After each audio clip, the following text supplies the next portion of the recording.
So what's up guys, good evening. Update ko kayo guys dito sa nabili ng partner ko na ilaw sa aking mga ina-out na fish guys.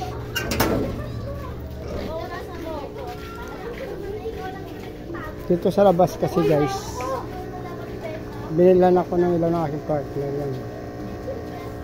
Nilagyan niya ng ilaw yung aking fish. Kaso isa lang, kaya dito lang nailagay sa gapi.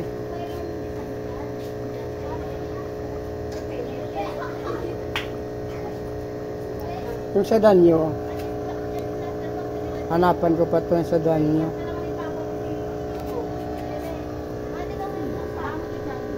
Ayaw gapi natin guys kasi malinaw nga titingnan.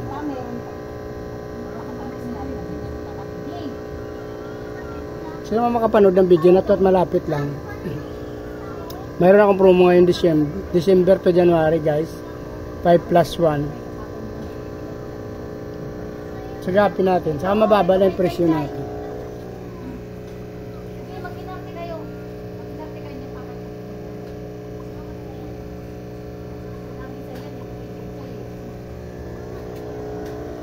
Ayun lang guys, kung malapit lang kayo, paki-message nyo lang sa video na to, kaya pumunta na lang kayo dito sa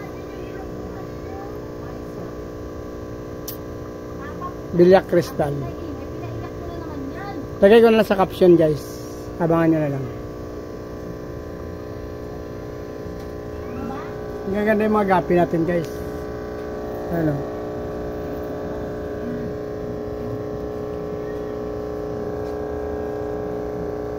hindi ito masyadong chops, parang hybrid siya kasi dalawang solid strings naman to yung pinag-crush natin. So yung iba sinasabi nila ng chops, pero mas maganda to kaysa chops guys. Dalawang solid strings tapos pa nagsama mo, parang hybrid na yung tawag doon. Hindi siya talaga kapangitan. Tsaka lumalaki siya talaga ng hindi tulad sa mga chops na mga reject na talaga, maraming pangit na. Ito guys, makikita mo lang siya, nag-iiba lang talaga ang kulay niya. Pero hindi siya reject, pangit, gano'n. Hybrid niya ang tawag ko dito guys. Kasi hindi ito talagang pinagpilian. Ito ay dalawang solid strings na pinag-cross mo. Electric Blue Moscow tsaka Red Dragon Snake Skin. So masasabi kong hybrid ito, hindi ito chops or reject na mga gapi. Meron na ako dito solid strings na mga albino, pero pinapalaki ko pa guys. Siguro next month meron na akong ma-out. Albino koi, albino red tail. So abangan nyo guys, mga feeder tune, dami na. Since ano pa lang sila ngayon, fry pa lang. May 1 week, 2 weeks, may 3 weeks. So abang-abang kayo guys. Marami akong ilalabas na mga gaganda. Ito guys, oh, paano mo sabihin na chops to? Yan. Gaganda ng mga female natin guys, ang haba niyan.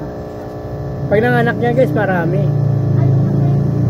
20 up, minsan 15 up guys, ganun.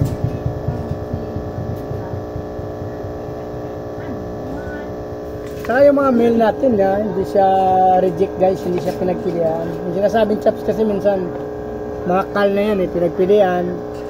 Pero ito, tinan nyo naman, oh. Makikita mo yung mga strings dyan na nagalo-halo lang. Kaya parang hybrid lang siya.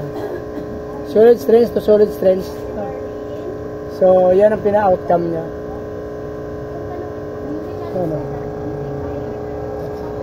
meron ka makita dyan yung parang yellow lace, IBM yung katawan, tapos RDSS ang forma. Ano,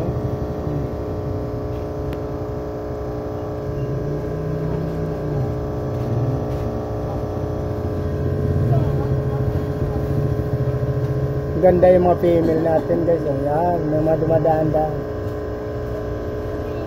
Actually, kunti na lang kasi puro lalaki kasi karamihan ng mga bata dito bumibili. Pinipili nila 2 male, 3 male, tapos kuha lang sila ng isang female. Hindi sila sanay bumili ng tryo guys. So ang naiiwan sa akin, karamihan mga female.